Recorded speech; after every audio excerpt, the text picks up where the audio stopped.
Hello, everybody, and welcome to another episode of Donkey Interesting, a show where I interview people from my world of woodworking and social media that I find interesting. Today checks both boxes.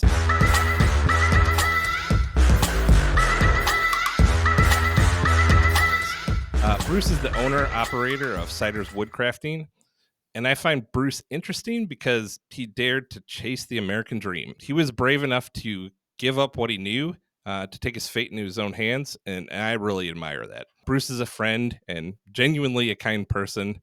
So I really thank you, Bruce, for coming, and thank you for joining me. How are you doing today? Doing really good. A little tired, but otherwise I'm okay. You said you're trying to get out 300 cutting boards in 2 weeks. Yes. So we just had a show in Topsfield, Massachusetts, and it was a huge success. We had over 95 transactions just in that show. And that's not like that 95 transactions doesn't mean it's 95 products because some That's people 95 bought sales, so they that's could 90 have bought 5 things, right? Yep, some people did buy 5 things, some people bought 1 or 2. So I mean, we bring everything in 40-gallon totes. So I'm not sure if you understand how big those are, but they have Yeah, their yeah. own handle with wheels. Yeah, they're huge. We came back with 4 empty 40-gallon totes. Oh, Um, that's amazing. yeah, That's like a lot of people buying Christmas presents, I assume.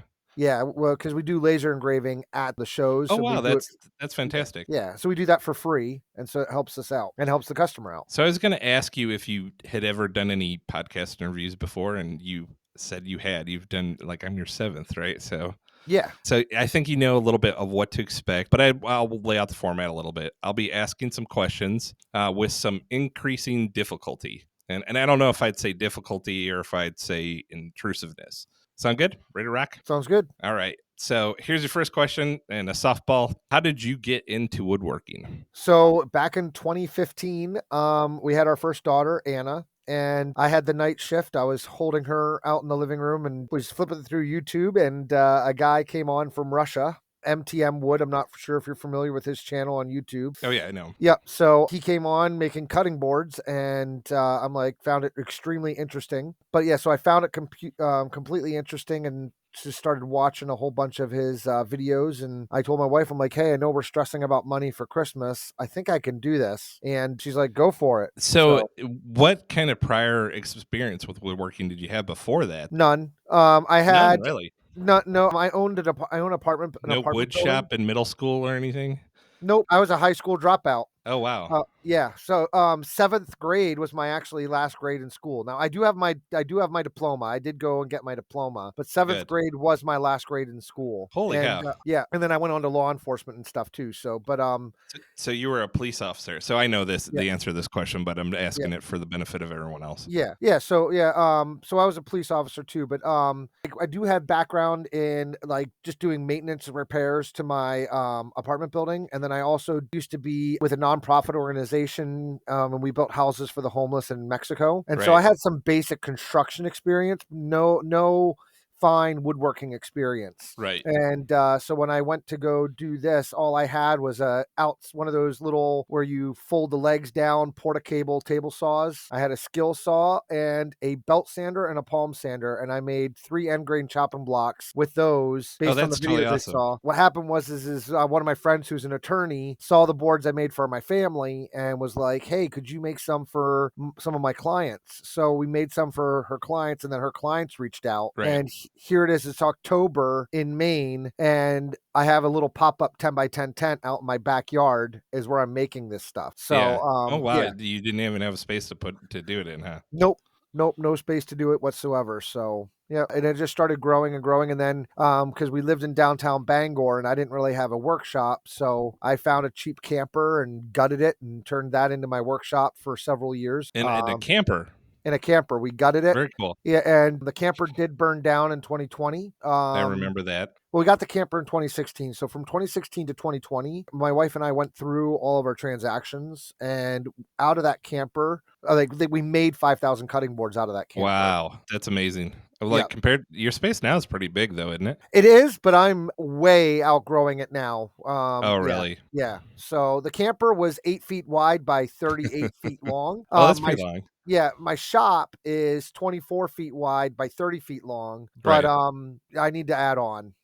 So Oh, okay. I thought it was yeah. bigger than that. So I guess like what's an like a 2-car garage? Is that like 18 by 18? Is that right? No, a two-car garage is usually 24 by 30 because that's what it 24 by was. 30. Yeah, Okay. or 30 by 30. Yeah, That's what I'm in right now. I'm in yeah, a 2-car garage. yeah. So, was your wife immediately supportive of you when you started taking it on? She was supportive of what I was making, and she loved what I was doing. The business part of it, not so much at first because the cost of wood. She Right. saw like what I was spending on wood, Right. and that kind of scared her. And Right, then, right. but now I will tell you, I cannot take her to wood shops with me when I go to buy wood because I'll 'Cause end up spending more money when if she comes same with here. me. Yeah. She went with me one time, and then we get there, and she's like, "Oh, I completely understand why it took you so long." So You have to, like, talk yourself into that mid-grade stuff, right? Because mhm. that's what you can afford when you go in, and then you see all this really high-end stuff, and you're just like, "Oh, this is so great." And you know you're not gonna buy it, but you still wanna look at it all. My thing is when I look at the expensive pieces of wood that if I buy, because I do work with a lot of exotics, Right. when I look at the price tag of the wood, my first thought is, am I gonna be able to sell that and make Yeah. Yep. some kind of money on it? Because for a $1,500 piece of wood, for me to even make a halfway decent margin on it, I'm gonna have to charge, $6 to $7,000 for that coffee table. Right, right. And or it's just not worth my time to do it. You know what I mean? That's the thing. So that's where like my concern with it. So Yeah, it's always a bit of a tough balance to figure out like where my limit is. So I know exactly what you're talking about. I think it's a good segue into the next question here. So we'll get a little bit harder. So, but this one's still kind of a softball. So, what is your favorite part about being your own boss? having control of how I'm going to handle a situation. I like having the freedom to be able to like pivot when I need to pivot, or if I see something that's not working, being able to stop and think about it, not have to keep just pushing through because my boss told me to push through. Right. It's just, kind of being able to pivot when I need to pivot. If I see a way Okay. to switch directions, I can just switch directions. You know what I mean? Switch And I just directions without having to consult anyone else about yeah, it. and that's kind of what I just really enjoy about it, and to be honest with you, I love the interactions I have with my customers, both Oh, that's good good. and bad. So, Yeah, me too. A lot of people always ask me that one is like, when you have these, and they think I have a lot more than I do, but it's a totally different story. Don't you get upset? I'm like, no, no, no. Like when I have someone call and I know I'm gonna get a good story out of it, I kind of get excited. yeah, So, and it just because I get to share that with you guys and with my other friends, like when they call and I'm like, oh, this person is real special. It doesn't really bother me all that much because because in the hobby, like you were just saying, I do have control over that situation, and having that control over it is the difference between dreading your customer service and like in having the control over it, enjoying it. Like you like if you're working for someone else, you can't give them a discount because of the circumstances that they're in. But as this is mine, and I can just give them a discount if I feel like giving them a discount, like last month or whatever, and it made sense, and I really like the person and I want to do work with them, I could do that. So yeah, I totally understand where you're coming from with that. yep. So on the flip side of that coin, what is the scariest part of being your own boss? The not knowing. Yeah, I have control of how I can take my business, but I don't have control of the finances. I heavily rely on craft shows for my sales, and if weather is bad, I don't get any money coming in. And A lot of them are uh, outdoors, huh? yeah, Or the majority of them are outdoors? so usually mid-May Right. through October, they're outdoors. And then from November through mid-May, they're indoors. And then your indoor shows are always more expensive than the outdoor shows, and less customers come to the indoor shows than the outdoor shows on Really? average. Because, well, with an outdoor show, you're usually near a road. And so when people see all the white tents everywhere, they're like, Oh, oh, I hey, there's gotcha. something going on. So with an indoor show, it's all heavily reliant on advertising. So if you're doing a venue in a little high school gymnasium, you're probably not going to get many people coming to it unless it has a really good reputation. Yeah, So yeah. yeah, so that's probably the part that's the scariest. Taxes are always scary too. So That's probably my scariest is yeah, taxes. yeah, because I'm gonna be honest with you. So we actually had.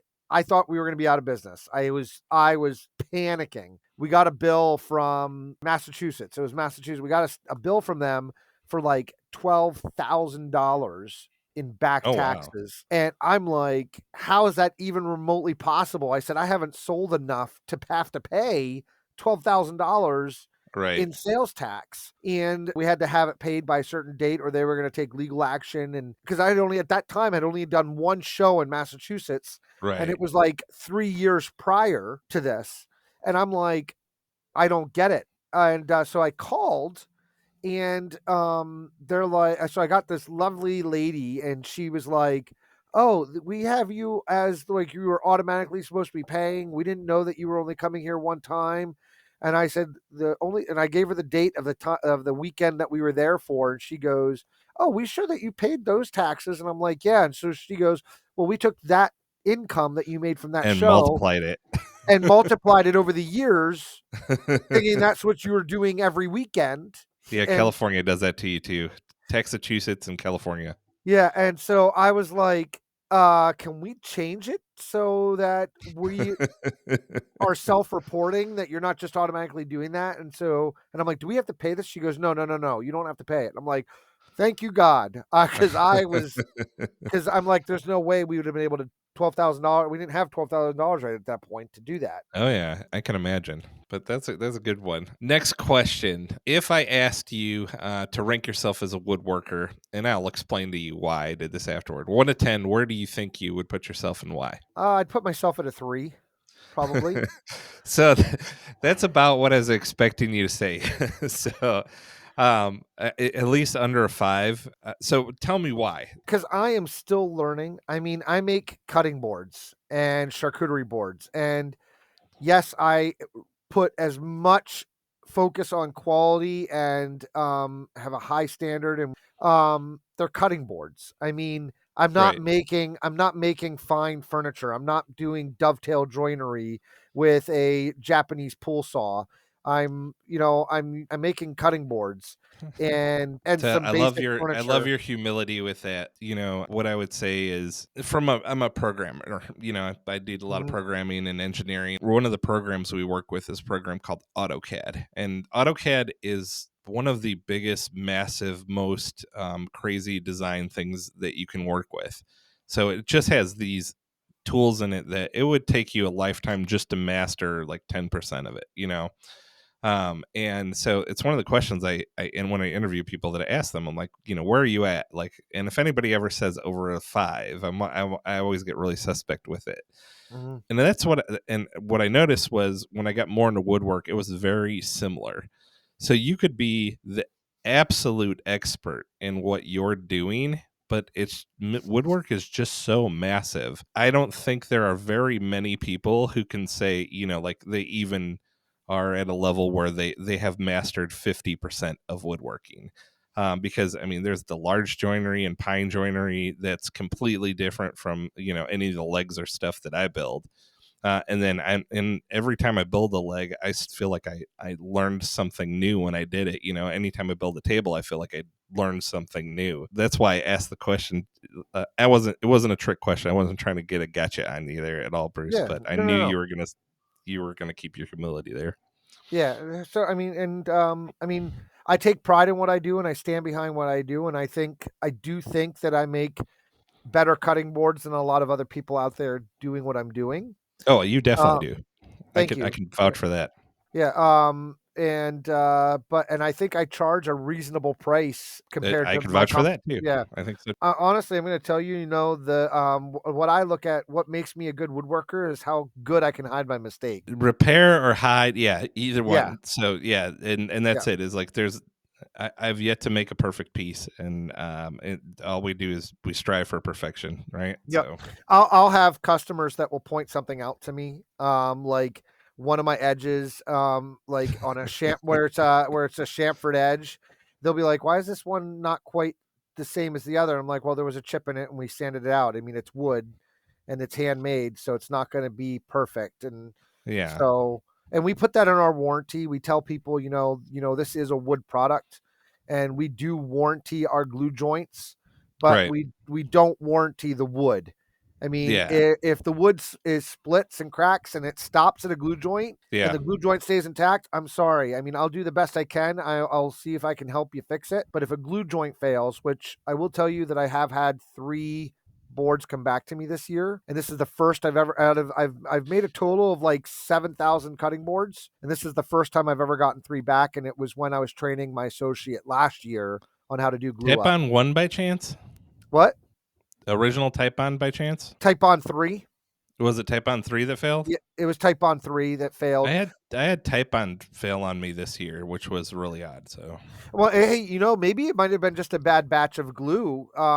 Honestly, I looked back at my records, and it was all around the time frame I was teaching one of my associates how to do glue ups, and right. it's my fault. I should have watched him more and been there with him. And Oh, I I gotcha. think he over clamped it. So I Oh, think he okay. clamped it too hard, clamped too much pressure on it, and squeezed too much glue out. So, and it's only been with end grain chopping blocks, and we fixed every single one of them. Not or we replaced one of them I couldn't Right. fix, so we replaced it for free. That's good. And Over that lifetime to have only have that many fail, I still think that's probably closer to a win than a loss, right? I had one of the customers talk to me about the board, and I just told he sent me a picture of it, and I told him, just do whatever you want with that one. I'm going to send you another one for Oh free. yeah.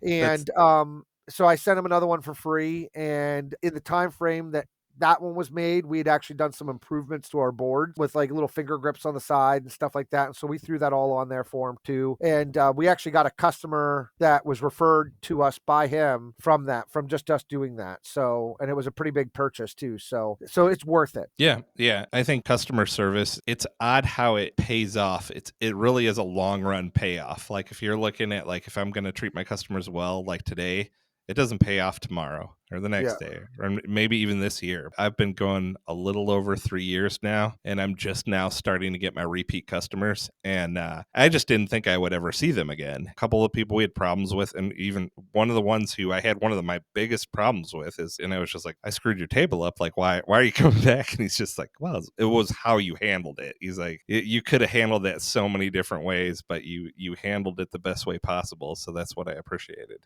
Yeah, and I go to shows and I'll have people that seek me out where I'm at shows, and if Did they I get went did they ask you for autographs? I well, always wanted to know. I've never had anybody ask me for an autograph, but I have had people come up to me and be like, "You're on TikTok. Can I get my picture with you?" Oh, And okay, I'm like, that's "Yes," cool. but I've never had an autograph. But I actually, so I will tell you, I have had one of the best compliments a customer ever gave me was is because with our laser engraver, the piece Right. that they bought from me, they're like, it's a work of art. And he goes, honestly, I'm gonna hang it up on the wall and not use it, but I would like your signature on it. So I signed my name and laser engraved it into the board, and he was Oh, super very happy cool. with that. But I've gone like I just the show I did this past weekend, there was another person there selling cutting boards, Right. and he came up to me and was like, "How'd you do?" And I don't want to. I don't talk numbers with him because I'm not trying to be there to be like in your Right. face. You know what I mean? But I said we did really well. Boom. Yeah, I was like, I said we did really well. I can't complain. We were super happy with what we did for sales. And I said, so how'd you do? And he goes, well, we only sold like 4 cutting boards. I don't think I'm ever going to do this show again. And I'm like, Oh, no. I felt like saying to him, well, maybe every time when I walked by, you were on your phone. You shouldn't have been on your phone. But Yeah, so you gotta go out yeah, and shake your butt for money. oh yeah, and I'll do that. So Yeah. I know that, and, like, yeah, a lot of people ask me, like I get asked all the time to go to, like, the Louisville area trade shows and whatnot, I'm like, "No, I'm not doing yeah. it." Shows I know what it shows takes, and I'm not willing to do it. So shows are exhausting. Oh, They yeah. are a ton of work, but I'm I gonna do be on. one trade show a year for my day job, and I am totally dead afterwards. So Yeah. I can't imagine doing the 10 the how many do you do a year? 40. Oh my god, that's yeah. Yeah. 40, you do So 40 shows a year. I do Wow. 40 shows a year. That's This like year I'm one a actually, week. well, almost. I 52 mean, weeks in a because year, right? yeah, Yeah, you get yeah. 12 weeks off and that's it. So I usually like to try to do 3 shows a month is my goal. I gotcha. So, but I will but this year I'm only doing 2 shows this month, and then in Okay. December, I'm only doing 1 show, but the 1 show I'm doing in December is 13 days long from 9 in the morning till 9 at night. Oh, that's So, yeah, that's a long one. and then that one, Is it all and at the that beginning of December? no, it's December 12th through Christmas Eve. But you could like sell out in 2 days and just pack it up and leave, right? I could, I don't think the venue because I bought a kiosk at the main mall in Portland, Right. and so, I don't think the venue would be I don't think they'd be too happy if I did that, but I'm like, if they pay I'm like, "Well, you can sell the space again if you want." So but yeah, so no, because my wife and I were talking about that because I'm like, I'm kinda panicking because I was not expecting the show that we just did to do so well, Right. and then now I have the next place I'm going to is Black Friday weekend at the Natick Mall just outside of Boston, Yeah. which is a super high-end mall, and we're gonna be right there in the main part of the mall, one of the most popular areas of the mall for 3 days, and then 2 weeks after that, I'm 13 days at the main mall in Portland. So Yep. lots of mall time. All This is right. when I make my money, so Oh yeah, like I'm happy for. I saw some of your stories go out. You get a little bit of pep in your step. I could just tell from your TikToks that you're doing well. Just from how your TikTok starts, I could tell. Yeah, he's having a good season. yeah. So, Well, this season so far has actually been worse has been one of our worst seasons, oh really? because of the weather. We've had 3 of our You're talking major for the full year though. for So the this full part of the year. season's better though. This part of the season, yeah, I mean, we're on track to make up what we lost in the summer, but we Good. lost about $45,000 from 3 shows Oh being no. canceled. So, we're on track to make that up, though. We'll see. Good. Hopefully, we can. So, we'll see. Well, I hope you do, and we'll make sure give you a big plug here at the end of this, and you'll get like at least one more person to come. Okay. um, all If right, so and you know what you can do? If you want to tell you can edit this part out if you want, but you can tell them they come to the show and they mention that they saw this podcast or heard it, that they'll get 10% off their entire purchase. all If the right, but they we're leaving that in there.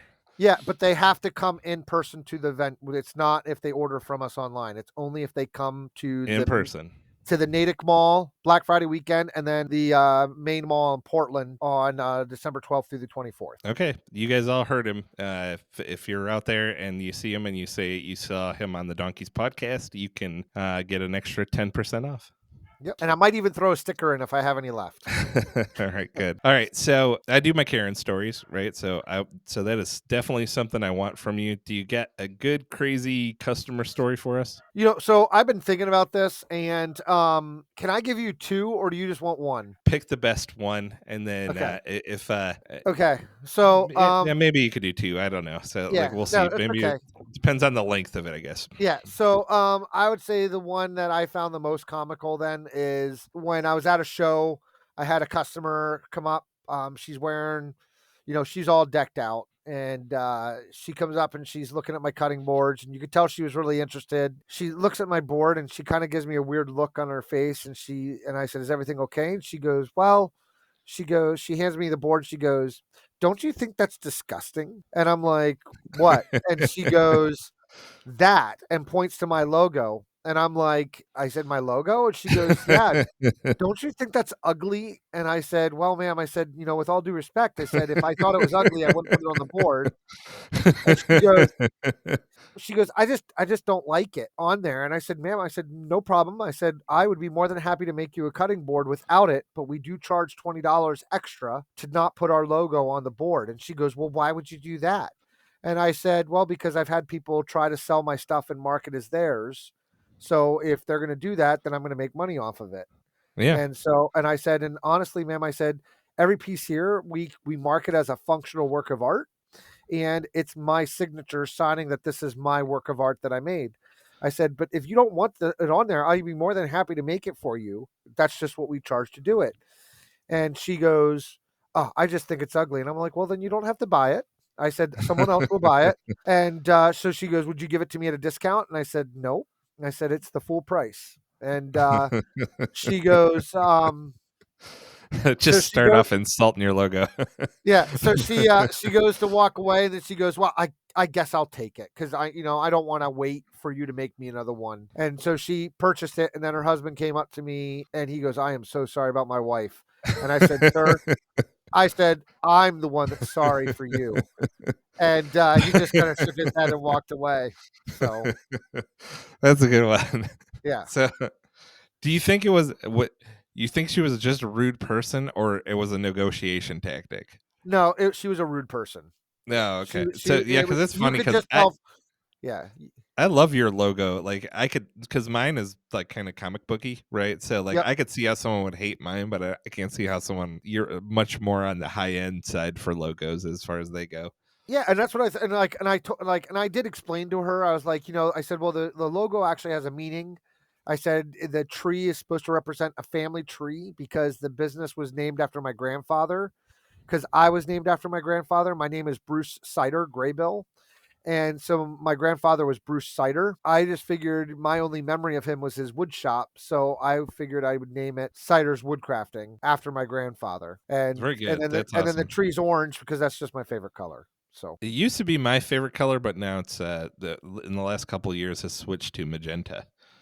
So yeah. digging pink a little bit more now. Yeah, yeah. I do like the Aphrodite's obsession that Black Diamond Pigments does. That's an Yeah. amazing color. For me, it's the Bordeaux from Transtint. That's Okay. my my favorite one right now. Okay. So the big question: so where does this all lead? What's the goal? You've put a lot of blood, sweat, and tears into your business, and what is the point at which you would call it success, or what are you hoping to achieve? Oh, so I that's probably the hardest question you've asked so far. And you know, I, I said they would get increasingly hard. yeah. So I'm going to be honest. I am not doing this to be rich. All I want to do is be able to pay my bills without worrying about them and be able to go out to eat if we want to go out to eat and not have to worry about it. And, but that's, if I can do, if I can make $50,000 a year profit that I take home myself here in Maine, that's good because in Maine, cost of living is not as it is everywhere else. So Right. $50,000 a year up here is I can be living really well because I don't have a mortgage payment. Because my apartment building covers my house, so I don't have a mortgage payment. But yeah, if I could be taking home $50,000 a year, that would be great. But when I could count it as a success, I would have to say is if I could have one to three people working for me, where they were Yeah. working for me full time, and I'm paying them $50,000 a year to work for me so that they can provide for their family with decent benefits and have a decent job that they enjoy coming to. That's when I could really count it more of a success for me. That's the goal for me. How I'm going to get there, I'm still trying to figure that out. I'm looking at trying to do more wholesale, trying to get into and trying to push more bulk orders. I'm in talks right now. I can't really go to too much detail, but I am in talks right now for an order of 2,000 cutting boards. Oh wow. So, yeah. So, and if that happens, then that would be huge because that's literally That's like overnight. Yeah. that's $130,000 order, right? One order for the boards they're looking at, but with the discount. So, um, I gotta buy a board from you this year. It's sad. I kept thinking I was gonna make my own at some point, and I yep, just have not had any interest in doing it. And I keep looking at yours going, I gotta bite the bullet and buy one for Bruce. So yeah. I definitely will be this year. I can see you enjoying the Mad Hatter. That probably That's why, sounds like me. I'm like yeah, I'm a little bougie when it comes to stuff for myself. yeah. I If would you, want like one of your more like intricate end green ones. That's yeah, what I would want. That would be yeah, something that I would struggle with making. yeah. No, that the Mad Hatter is my end. It is an end grain chopping block It with is end grain? yeah, it Because I is think end I know grain what you're with it has triangles in it, and there's not really any straight edges in the Oh, board at okay. all. Yeah, I gotta check yeah. I'll send you a picture. Yep. because So I remember you making some where you kinda made like a potpourri mix of it, and maybe maybe that ended up being coasters, though. I think you're thinking where I mix the my cutoffs with my epoxy. Yeah, yeah. Yeah, that's my coasters, clipboards, and cribbage boards. Okay, okay, I which have gotcha. been I'm gonna tell you, those have been some of my best sellers this year. I could my goodness. Really? Because and I think of doing that all the time because I like, I end up burning all my cutoffs, and I do think of doing that, but maybe, I could do that, like, as an incentive for Becca or something and, let her, because I probably throw away more epoxy than I should because she gets mad at me. She's like, "You're not gonna pour the rest of that?" I'm like, "Nah, I gotta," you know? If you're throwing epoxy away, I would have a mold just available I to make so them. I So I do. So we do, but we make like little toys and stuff typically with she'll kind of force me into it. Like for me, if it's like I kind of judge the amount of money on it. Like if it's $20 of epoxy, like I'm not gonna make $20 more work for myself for $20 worth of epoxy. But if it's a Yeah, lot more, then yeah, like if I rarely make, there's rarely that much more left. Usually there's like a couple inches left in a gallon and a half. That's the yeah. worst case. I'm usually pretty good at judging how much to mix up now. I will tell you though, with I think because there was another TikToker that was trying to copy my epoxy coasters, Yeah. and he asked me if he could do it, and I said that's fine because he's completely in a different market than I am, and so Right. go for it. And but I was talking to him the other day, and I'm like, "So how are those coasters going for you?" And he goes, Man, they don't sell at all."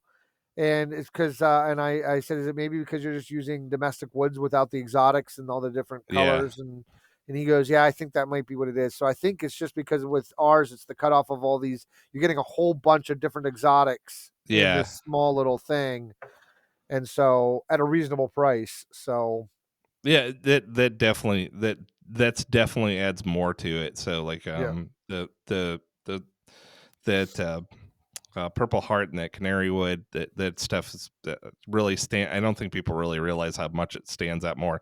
I don't think the camera can do a lot of it justice. Like no, it when I doesn't. do some of the more exotic stuff and the customer comes in, they're like, "Oh my god, that looks so different than what I saw." Yep, And you're like, "Yeah, it does for whatever reason." I mean, I have a really good camera and I've seen other people with really good cameras, but then you see it in person and it's just so much. I'm looking down at my desk right now and yeah. like all of the you can't see like the chatoyance of it through the camera at all because it only has one, you need a 3D view to see the chatoyance in the wood. Yeah.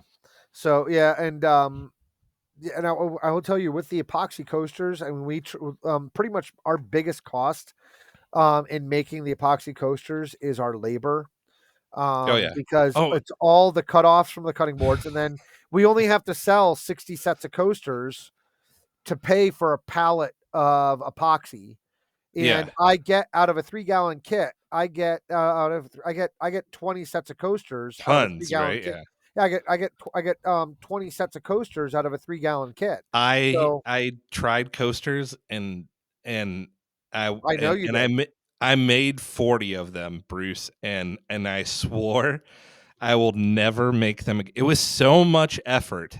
I feel like and I probably could get a penny for them and I made them and I'm like I'll probably make them once a year like I did and just be like okay, so these are the so I don't have to think about buying certain people Christmas presents, Yep. right? So I already got them pre-made, but I made them. Everybody wanted to buy them. Like everybody kept coming in saying, can I buy those?" And I'm like, "Nope, because I will never." They were so they. It was just so much labor to get them to like. I felt like each one was its own little individual table. Yeah, well, and you think about it, because and I do a chamfered edge on mine. So Yeah, you I have did. the top, then you have the side, then you have a side and a side and then a side. Six sides, six Yeah. sides. Oh, yeah. I mean, but I we and then if you get a little air bubble in them, then you have to put a Yep. little fill that back in. And so, but yeah, no. If I had to pay for the if I was paying for the wood that were in the coasters, it Right. would not be worth it. But we Since they're sell all our cut set, off anyway. yeah. But we sell a set of coasters, which is 4 coasters. We sell them for $52.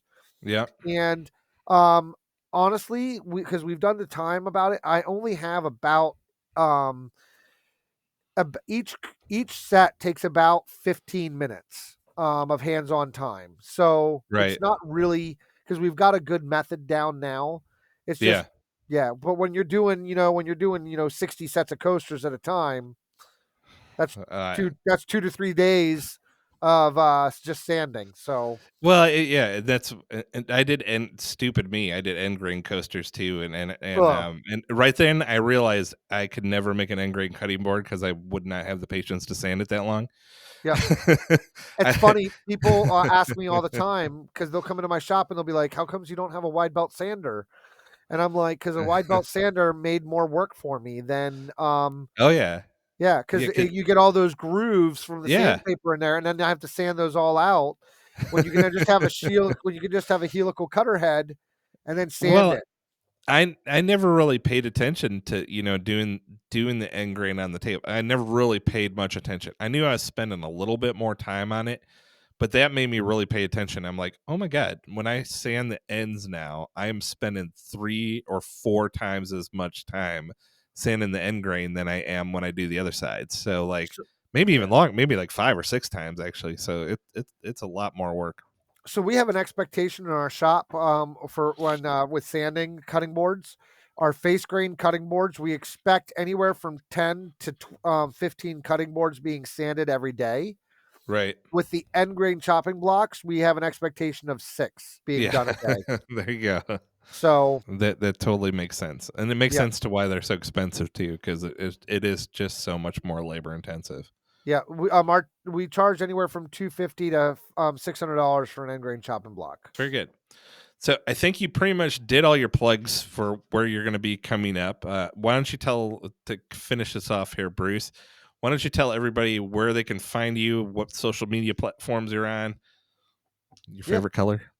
Uh, my favorite color is orange. And so we're gonna be at the Natick Mall, Massachusetts. I think for that, I've already talked about that. But so you can find us on Instagram, TikTok, and Facebook, but we're primarily on TikTok. All Siders Woodcrafting, All Siders Woodcrafting. Yep. and then the website is ciderswoodcrafting.com. Ciderswoodcrafting.com. Yep, I'll it, absolutely. I'll put it up right here. It'll be right Yep. here. So Yep. And if you're not in the New England region, we will be in Pennsylvania in February. We'll be at the Philadelphia Home Show, and we will also be at the Harrisburg Home Show in the first weekend in March. So, awesome. Well, thank you so much for joining me, Bruce. I do appreciate it. And thank you, everybody, for joining me. I really do appreciate what you're doing. Bruce appreciates you being here, too. Thanks so much. And until next time, get weird with wood. love it.